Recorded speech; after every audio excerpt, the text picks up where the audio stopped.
Coming up, more leftist garbage from the Atlantic. Yay!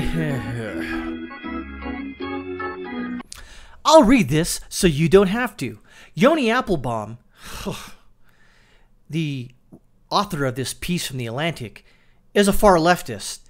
Let me show you. Here's an article he wrote back in March of 2019. On January 20th, 2017, Trump stood at the steps of the Capitol, raised his right hand, and solemnly swore to faithfully execute the office. Blah, blah, blah, blah. He has not kept that promise, says a far leftist. But you're going to say, how do you know this guy's a far leftist? 1 second. From his Wikipedia page. I know, settle down. Political party. Democratic. There you go.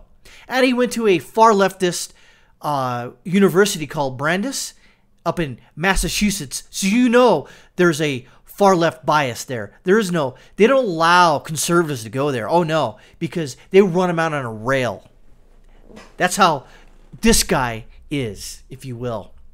And here's Brandeis University. Is a private research university in Waltham, Massachusetts, founded in 1848 as a non-sectarian co-educational institution sponsored by the Jewish community. Brandeis was established on the site of the former Middlesex University. University named Louis Brandeis, the first Jewish justice of the Supreme Court. Again, far left. But anyways, let's continue on with Yoni Applebaum. I'm going to read the first 2 paragraphs and the last 2 paragraphs, and you can just tell the tone of this whole piece is going to be for you. So again, you can read it if you want, but you'll just waste your time and it'll piss you off, especially if you're right of Pol Pot, Mao, and Lenin. The title to this piece is How America Ends. A tectonic demographic shift is underway. Can the country hold together? Only if you're far left, apparently, to Yoni Applebaum. I'm only going to read the first 2 paragraphs and the last 2 paragraphs, and it'll show you the whole tone of this piece. And the tone of this piece is, if you don't believe in far left ideology, then you're a bad person and you want to kill the far left for some reason. But you'll see how what's going on here. Democracy depends on the consent of the losers. I guess the losers are far left Democrats who lost in 2016. Maybe, perhaps. For the most of the 20th century, parties and candidates in the United States have competed in elections with the understanding that the electoral defeats are neither permanent nor intolerable. Unless you're pissed off that your person who you didn't want to get elected, or who wanted to get elected, didn't get elected, so you protest constantly and try to impeach a duly elected president? The losers, Democrats, could accept the result, which they didn't. Adjust their ideas and coalitions, which they haven't. They move more far left, and move on to fight in the next election, which they don't want to. They want to impeach a duly elected president. Ideas and policies would be contested, sometimes viciously. Just ask Charles Sumner when Preston Brooks beat him half to death with his cane in 1858, I want to say. 56? I think it was 56. Continuing on. But however the heated debate rhetoric got, defeat was not generally equated with political annihilation. Unless you're far left who you want to annihilate anybody right of Pol Pot, Lenin, and Stalin. Oh, I can't forget Mao. Stakes could feel high, but rarely existential. In recent years, however, beginning before the election of Donald Trump and accelerating since then, that has changed. Now here we go to quote from Donald Trump. The ire of Mr. Applebaum's, I guess, anger, or his laser-focused attention on, if you will. Our radical Democrat opponents are driven by hatred, prejudice, and rage, which they are, obviously. They want to destroy you, which they do, and so does Yoni Applebaum. He wants to destroy anybody who he doesn't agree with. Guarantee it. And they want to destroy our country as we know it, which they do because they're progressives and they're trying to progress towards a, dare I say, a socialist utopia. And we know how all socialist utopias end. Venezuela. This is the core of the president's pitch to his supporters. His evil, vile, vicious, deplorable supporters. Oh no! He is all that stands between them and the abyss. Technically, he's correct here. He has. Because if Hillary got in, woo! You thought Obama's 8 years was fun. The next potential 8 years under Hillary Clinton would have been hilarious. All right. Just imagine a bunch of leftist douchebaggery, gobbledygook all the way down and continue it on to the very end. So I'll read the last 2 paragraphs so you don't have to, so you understand what this guy's getting at. This guy hates, right here, this guy hates anybody on the right. Guarantee it. Which I've already showed you evidence to suggest that. Even today, large numbers of conservatives retain the courage of their convictions. You mean leftist conservatives, apparently. Someone who they can only spend a few months in the re-education camp before they release them out into society so they don't hurt anyone. Believing they can win in new adherents to their cause, they have not despaired of prevailing at the polls, and they are not prepared to abandon moral suasion in favor of coercion. Only if it's leftist coercion. That's okay. That's okay. They are fighting to recover their party from a president whose success was built on convincing voters that the country is slipping away from them.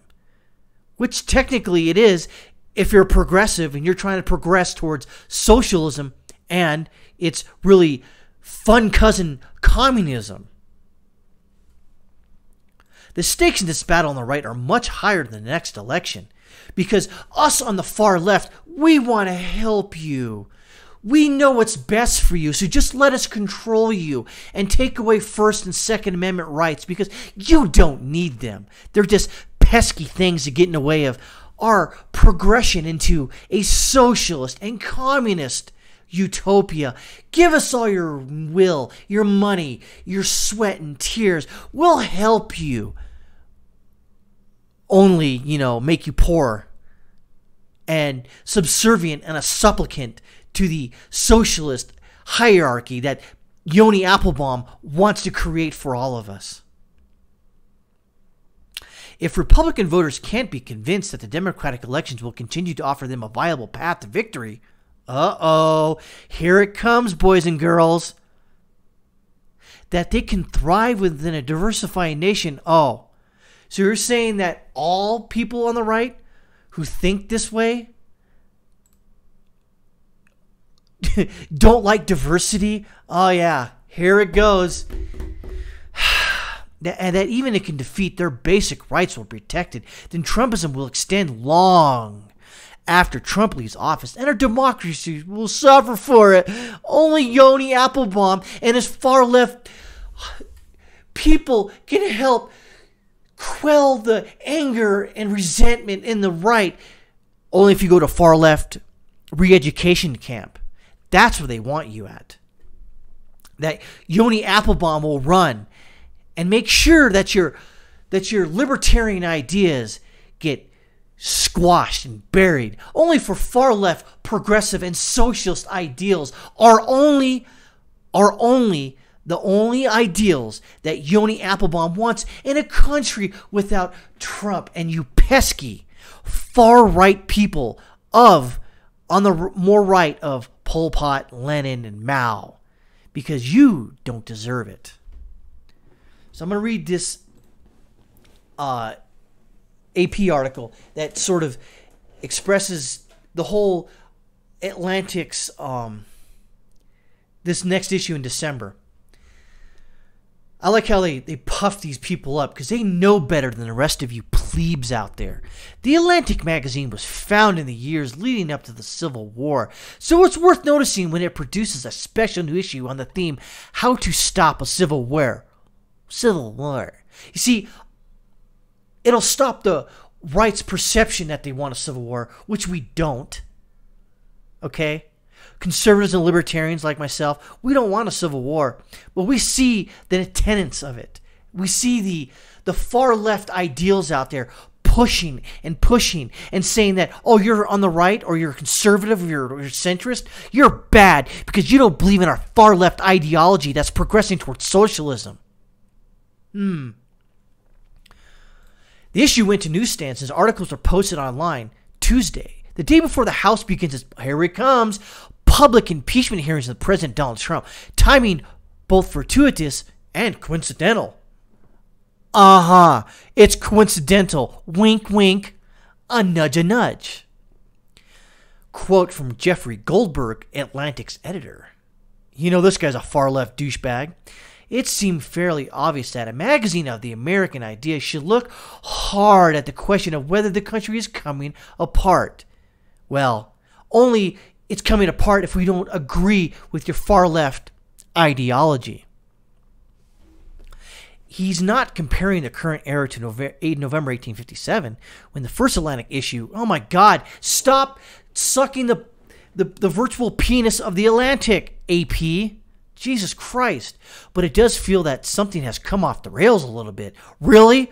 I wonder who's, protesting really hard. Could it be the far leftists that you like and enjoy? Goldberg? The far left Antifa folks? I know you like them. Among the pieces of the new issue are Yoni Applebaum's look at the impact of Democratic change, blah, blah, blah. Whatever. Jonathan Haidt and Tobias Rose Stockwell's report on the destabilizing effect of social media. Jonathan Rauch and Ray LaRajas' examination of a political system that increasingly punishes moderate viewpoints, which they do. We have a political and media technological system that reward extremism, Goldberg said. Trump is a symptom. Oh, here it comes. Trump is a system of what has been happening to the country, not the cause, the editor said. Ugh, jeez. Lest as the issue seem unrelenting negative, it also contains a wistful piece by author Tom Junod and how Mr. Rogers might react to the current time. Oh, my God. Oh, God. And the playwright Lin-Manuel Miranda explores the impact of the art in a troubled area. Art only that is acceptable on the far left, that where it originates. But any art that originates on the far right, or even in the right, or in the center, or even libertarian view, bad, wrong, get out of here, we don't like you. Unless you come to a re-education camp, or we put you there.